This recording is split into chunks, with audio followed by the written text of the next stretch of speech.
उसने बताया कि उसे ऊपर ले जाया गया, जहां उसने लोगों को उनके बुरे कर्मों की भयंकर सजा पाते हुए देखा।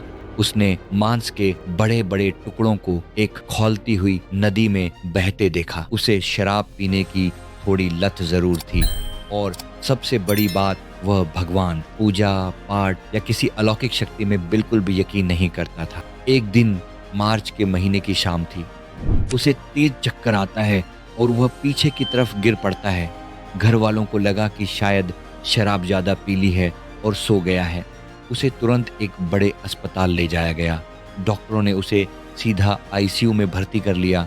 कई तरह की मशीनें लगा दी गईं, टेस्ट हुए, लेकिन डॉक्टर हैरान थे। शरीर में कोई ऐसी बीमारी नहीं मिल रही थी जिससे इतनी गहरी बेहोशी आ सके।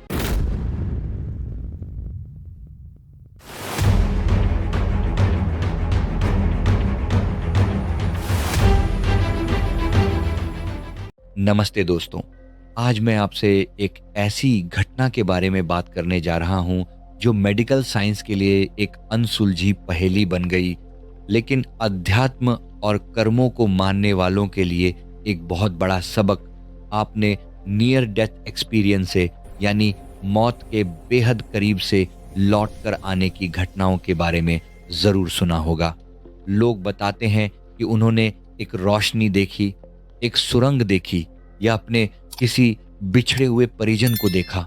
लेकिन आज मैं जिस व्यक्ति की कहानी आपको बताने जा रहा हूं, उसका अनुभव इतना गहरा, इतना डरावना और इतना सच था कि उसने सिर्फ उस इंसान की नहीं, बल्कि उसके पूरे परिवार की जिंदगी बदल कर रख दी।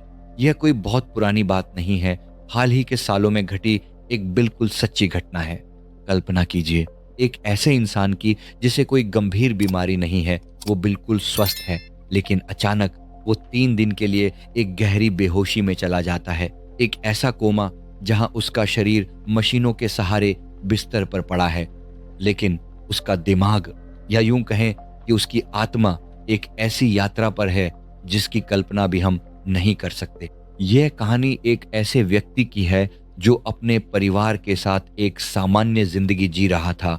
हाँ, उसे शराब पीने की थोड़ी लत जरूर थी, और सबसे बड़ी बात, वह भगवान, पूजा पाठ या किसी अलौकिक शक्ति में बिल्कुल भी यकीन नहीं करता था। उसका मानना था कि जो कुछ है बस यही दुनिया है, खाओ पियो और मस्त रहो। एक दिन मार्च के महीने की शाम थी। वह व्यक्ति अपने कमरे में चारपाई पर बैठा था। अचानक उसकी आंखों के सामने घना अंधेरा छा जाता है। घना, उसे तेज चक्कर आता है और वह पीछे की तरफ गिर पड़ता है। घर वालों को लगा कि शायद शराब ज्यादा पी ली है और सो गया है। किसी ने उस पर ज्यादा ध्यान नहीं दिया, लेकिन जब अगली सुबह उसका बेटा उसे चाय के लिए उठाने गया तो वह उठा नहीं। उसकी पत्नी ने उसे झकझोरा, आवाजें दी, लेकिन उसके शरीर में कोई हलचल नहीं थी। उसे तुरंत एक बड़े अस्पताल ले जाया गया। डॉक्टरों ने उसे सीधा आईसीयू में भर्ती कर लिया। कई तरह की मशीनें लगा दी गईं, टेस्ट हुए, लेकिन डॉक्टर हैरान थे। शरीर में कोई ऐसी बीमारी नहीं मिल रही थी जिससे इतनी गहरी बेहोशी आ सके। एक दिन बीता, 2 दिन बीते, 3 दिन हो गए। वो इंसान ना हिला, ना उसने आंखें खोली। पूरे 4 दिन तक उसने अन्न या जल का एक दाना भी ग्रहण नहीं किया था। लेकिन चौथे दिन अचानक एक चमत्कार होता है। वह व्यक्ति अचानक अपनी आंखें खोलता है, बिस्तर पर बैठ जाता है और अपने बेटे को बुलाता है। उसका बेटा भागकर उसके पास जाता है, लेकिन वो व्यक्ति जो बात कहता है उसे सुनकर बेटा सन्न रह जाता है। वो कहता है, बेटा सोना बंट रहा है, बता तुझे कितना सोना चाहिए। ये बेटा घबरा जाता है। उसे लगता है कि उसके पिता दिमागी संतुलन खो बैठे हैं। वो कहता है, बाबा आप चिंता मत करो, मैंने सबसे बात कर ली है। इस पर वो व्यक्ति जोर से डांटता है, तुझे पता नहीं है, ये लोग मुझे सोना दे रहे हैं, तू बता मुझे कितना लेना चाहिए। बेटा दौड़कर डॉक्टरों को बुलाता है। डॉक्टर जब उस व्यक्ति की जांच करते हैं और उसकी ऐसी अजीबोगरीब बातें सुनते हैं, तो वे परिवार वालों से साफ कह देते हैं कि इनके दिमाग पर बहुत गहरा असर पड़ा है। अब यह जिंदगी भर ऐसे ही मानसिक रोगी रहेंगे, इनका दिमाग कभी ठीक नहीं होगा। और यह कहते हुए डॉक्टर उन्हें अस्पताल से छुट्टी दे देते हैं परिवार वाले बहुत मायूस होकर उसे घर ले आते हैं। लेकिन घर आते ही एक और चमत्कार होता है। जो इंसान अस्पताल में पागलों जैसी हरकतें कर रहा था, वो घर आते ही बिल्कुल शांत हो जाता है। कोई अजीब बात नहीं, कोई उल्टी सीधी हरकत नहीं। बेटा फिर से डॉक्टरों के पास जाता है कि अब तो वो बिल्कुल ठीक बर्ताव कर रहे हैं। डॉक्टर भी हैरान होते हैं और कुछ दवाइयाँ लिख कर दे देते हैं। लेकिन असली कहानी तो अब शुरू होती है। जो इंसान पूरी जिंदगी भगवान का नाम नहीं लेता था, जो किसी को एक मुट्ठी आटा दान देने पर भी घर में क्लेश करता था, वो इंसान अब सुबह 4 बजे उठकर नहा धोकर श्री कृष्ण की पूजा करने लगा। वो शराब को हाथ भी नहीं लगाता था। एंड अब पूरा दिन बस अच्छे कर्म करने और भगवान का नाम जपने में बिताता था। परिवार वाले हैरान और परेशान थे। उन्हें लगा कि शायद अस्पताल में कोई दूसरी आत्मा इनके शरीर में आ गई है। जब पत्नी और बेटे ने उससे इस अचानक आए बदलाव का कारण पूछा, तो उस व्यक्ति ने जो बताया, उसने सबकी रूह कंपा दी।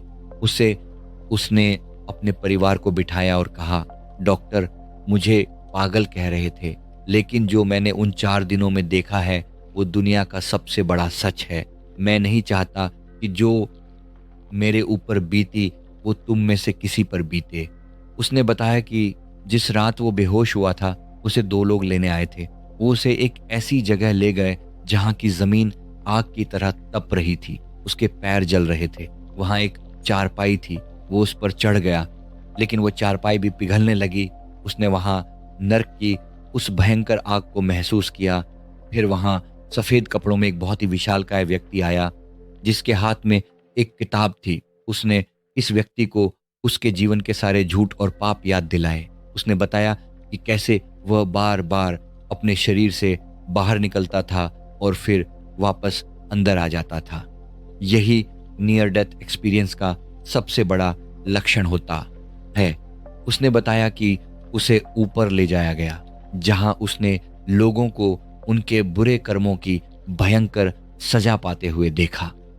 उसने मांस के बड़े बड़े टुकड़ों को एक खौलती हुई नदी में बहते देखा।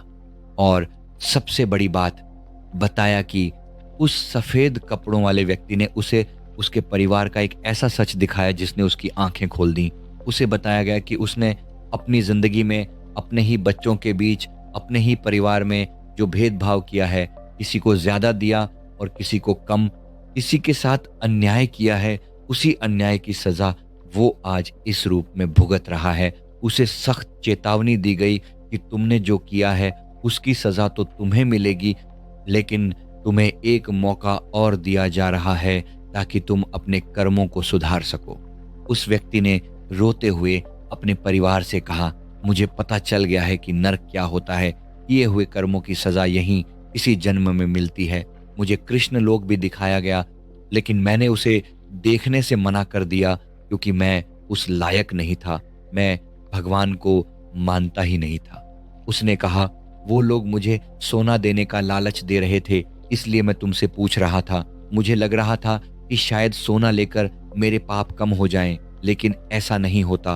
उस दिन के बाद से उस व्यक्ति ने शराब छोड़ दी, बुराई छोड़ दी और अपना बचा हुआ जीवन भगवान की भक्ति और अच्छे कर्मों में लगा दिया। डॉक्टरों की भविष्यवाणी गलत साबित हुई। वो बिल्कुल स्वस्थ और मानसिक रूप से एकदम दुरुस्त रहा। दोस्तों, यह घटना हमें एक बहुत गहरा संदेश देती है। हम अक्सर सोचते हैं कि जो हम छुपकर कर रहे हैं या जो अन्याय हम अपने ही परिवार या दूसरों के साथ कर रहे हैं, उसे कोई नहीं देख रहा। लेकिन उस किताब वाले के पास हर पल का, हर सोच का और हर कर्म का पूरा हिसाब है। नियर डेथ एक्सपीरियंस कोई दिमागी वहम नहीं होता। ये आत्मा का वो सफर होता है जो इंसान को उसकी असलियत से रूबरू कराता है। इसलिए समय रहते अपने कर्मों को सुधारिए। अन्याय किसी के साथ अन्याय मत कीजिए, खासकर अपने ही खून, अपने ही बच्चों के बीच भेदभाव मत कीजिए, क्योंकि जो बीज हम आज बोएंगे उसकी कड़वी या मीठी फसल हमें ही काटनी पड़ेगी। आशा करता हूँ कि ये वीडियो आपको पसंद आई होगी। वीडियो पसंद आई तो वीडियो को लाइक करें और कमेंट करना ना भूलें। और अगर आप हमारे चैनल पर नए हैं तो हमारे चैनल को अभी सब्सक्राइब कर लीजिए। धन्यवाद।